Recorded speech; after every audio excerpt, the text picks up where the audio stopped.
the brushstrokes of betrayal. The scent of turpentine clung to my skin like guilt I hadn't earned, and as I stood in the center of my studio, surrounded by unfinished canvases and scattered charcoal drafts, the silence screamed louder than any accusation could.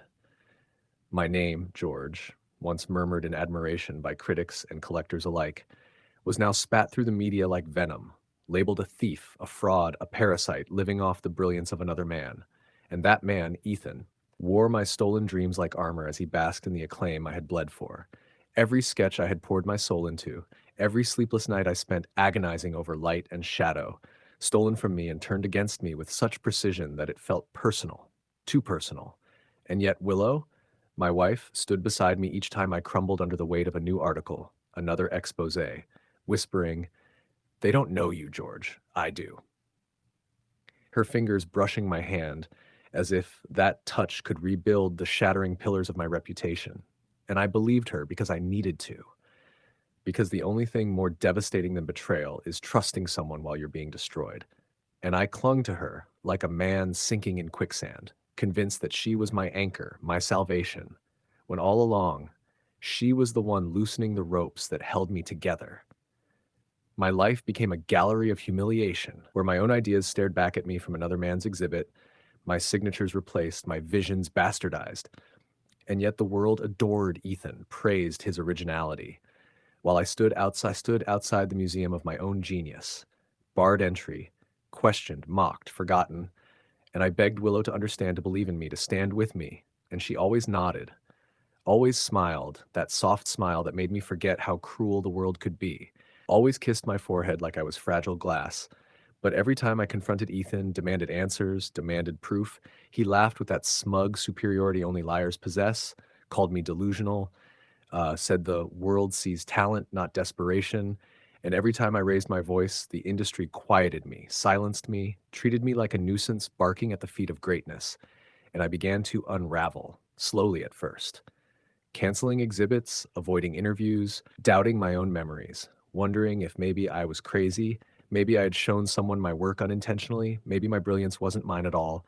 And in those darkest nights, I'd crawl into bed beside Willow, bury my face in her neck, and whisper, "Do you believe me?" And she'd shush me gently, cradle my head like a mother to a broken child, and say, "I'll always believe you, George." And God help me, I believed her. Until one morning I coughed into a napkin and saw blood. Not symbolic pain, but real, visceral, crimson decay. I was dying, the doctors said, something in my lungs.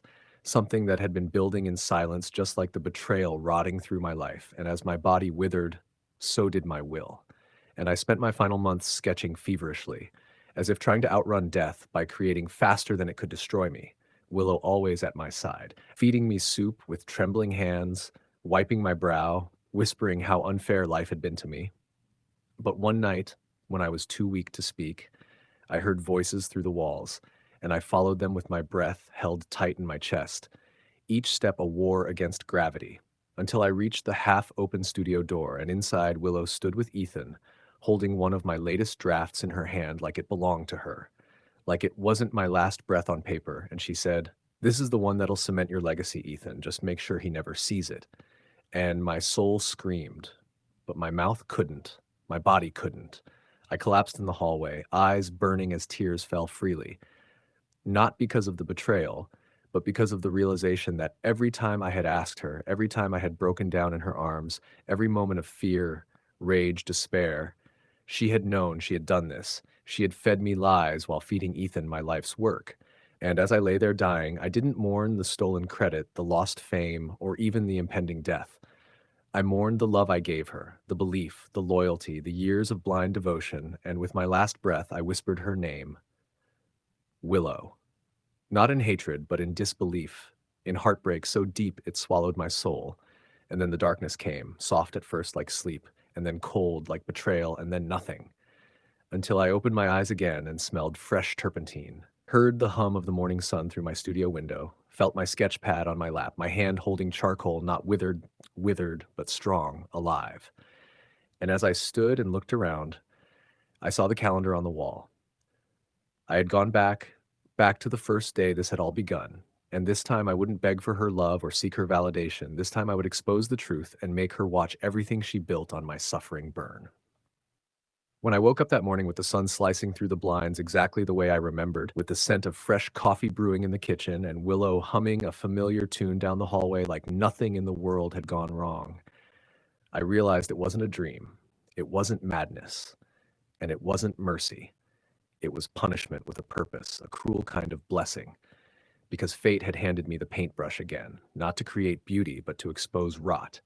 And as I stood in front of the same canvas, I remembered sketching on that day years ago, the one that would later be coincidentally replicated by Ethan and hailed as his breakout masterpiece.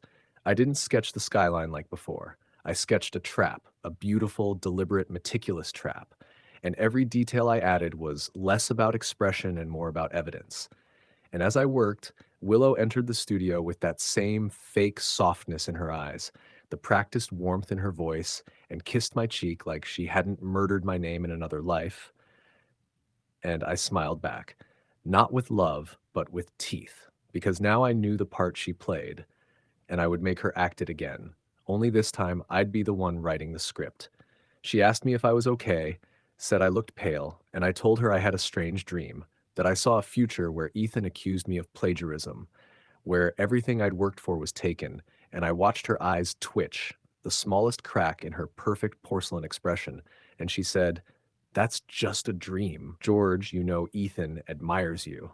And I almost laughed out loud because she was so predictable, so smug in her secrecy, thinking she still held the knife without realizing I had pulled it from my own back and was now holding it to hers. So I kept creating day after day, but every sketch I made, I secretly signed with microscopic ink in the corners, invisible to the naked eye, but unmistakable under UV light. I made backups, digital timestamps, recordings, and most importantly, I set traps, intentional errors in the rough drafts, errors only a thief would replicate. And I kept a journal too, one I left out in the open on purpose, filled with red herrings and false leads, and every night, like clockwork, I'd see subtle signs it had been moved, flipped, skimmed. And every morning, Willow would bring me tea with honey, ask about my progress, and pretend she wasn't slowly robbing me. And when the day came that she mentioned Ethan casually, in that careful way she always did, I told her I was thinking of showing him my next concept, just to see what he thought. And she tried to hide her eagerness behind concern, saying maybe it was risky, that Ethan might steal it. And I almost choked on my laughter, because hearing her pretend to protect me was like watching a wolf warn a lamb about the other wolves. So I played along, told her she was right, I'd better not share it. And then I made a special sketch, one that mirrored the skyline piece from before, but filled it with tiny, unique elements only I could explain. Historical references, misquoted texts, personal memories. And I left that draft in my folder near the kitchen, pretending I had forgotten it after sketching late at night. And sure enough, within 2 days, Ethan posted a teaser online for a new piece inspired by modern decay. And my design was staring back at me, the errors included, the fake notes quoted. And I knew then, without a shred of doubt, that he had it, that Willow had given it to him again. And this time, I smiled not with pain, but with power, because this time I had dated everything, backed it up with third-party digital time chains, even sent encrypted copies to a trusted friend in the industry who owed me more than a few favors. And the moment Ethan's post went viral with praise and interviews flooding in, I reached out to my friend and editor at one of the top art journals and told her I had proof of theft that would blow the entire scene apart. At first, she was hesitant, said it was risky, that Ethan had money, backing, prestige. But when I showed her the side by side breakdown, the timestamps, the UV signature, the hidden initials embedded in the folds of the buildings, she agreed to publish it anonymously as a breaking scandal. And while that storm began brewing, I invited Willow out for dinner to the same restaurant where we had celebrated my first solo exhibit, the one where I had toasted to forever with the woman who was already feeding my future to a snake. And I looked at her across the candlelit table and told her I felt like my luck was changing, that maybe all those nightmares were just testing me. And she reached out, touched my hand, said she'd always believed in me. And that was the moment I almost lost it. almost ripped off the mask and threw every ounce of rage at her. But I didn't, because vengeance tastes better when it's slow cooked. And so I smiled, toasted my wine glass, and let her think the lie was still alive until 3 days later when the article dropped like a hammer on the art world, complete with analysis, evidence, quotes from legal experts, and the reveal that Ethan's newest work was an almost exact copy of a draft belonging to a still living artist who had time-stamped and watermarked every detail, and the community exploded. Accusations flew, investors pulled funding, museums froze upcoming exhibits, and Ethan went radio silent. While Willow walked into my studio the next morning, pale as ash, her hands trembling as she asked if I'd seen the news, and I turned to her, expression calm, voice even, and said, "Yes, and I'm curious, Willow. Why did Ethan copy the exact same mistakes I made in a draft I never shared with anyone but you?" And the silence that followed was louder than any scream. Her lips parted, but no words came out. Her eyes darting, calculating, scrambling for a lie that could save her. But there was nothing left to say, because I had already painted the truth in blood and ink, and the mask she wore finally cracked, splintering down the middle as she stammered. "George, I didn't mean to hurt you. I thought he could help us. I thought maybe." And I stopped her with a look, not anger, not hatred, something colder, something final. And I said, "You betrayed the only person who ever loved you without condition. And you did it for a man who doesn't know how to draw a straight line without tracing." And I walked out of the room, left her in the wreckage of her lies, because the game wasn't over yet. I had exposed the thief, but the traitor in my bed still had more to lose, and I intended to take everything she valued, piece by piece, canvas by canvas, until she knew what it felt like to be erased. The fallout came faster than I expected, like a dam breaking under years of deceit, and the first to drown was Ethan. His sponsors pulled out overnight, galleries issued statements cutting ties, and every interview he had ever given was dissected frame by internet sleuths who noticed how often his original works aligned perfectly with my old sketches. And when the press finally reached out to me for a statement, because I wasn't done. Willow still lived in the illusion that she could escape this, still clung to the delusion that what she had done was a mistake, a lapse in judgment, something she could apologize for and be forgiven. And I let her live in that lie for a few more days while I worked quietly, strategically, contacting the board of the art council she proudly chaired, sending them the evidence of her complicity, the emails, the phone records, the photos of her meeting Ethan with my drafts in hand. And when I finally stood before them during a closed-door hearing, dressed in black with a folder of curated hell in my hands, I laid it all out. Every betrayal, every manipulation, every time she swore she was on my side while driving a knife deeper into my spine. And the looks on their faces, shock, disgust, fury, were a symphony I had been composing since the moment I returned to this life. And when I walked out of that room, I knew Willow's career was dead, but I wasn't finished, because her image, her carefully curated persona as the supportive artist's wife, the champion of creativity and moral purity, was still intact in the eyes of the public, and that mask needed to burn. So I announced a public exhibition, my first in years, titled Parasite, and I invited everyone, critics, collectors, reporters, former friends who had abandoned me, even Willow herself. And the gallery was packed the night it opened, cameras flashing, the scent of wine and anticipation filling the air like static before a storm. And I stood before the crowd and said, "This is a collection of stolen time, borrowed pain, and reclaimed truth." And then I pulled back the curtain, and there it was, my masterpiece.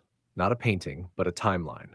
A gallery wall lined with framed drafts, side-by-side comparisons, digital timestamps, invisible ink signatures revealed under UV light. And in the center, the original of the skyline piece that had made Ethan famous, with my name embedded in 20 layers of paint. And as the crowd moved from frame to frame, gasping, whispering, pointing, I turned to see Willow at the entrance, her face pale, her hands clenched, her breath caught in her throat as she realized what this was. Not an exhibit, but an execution.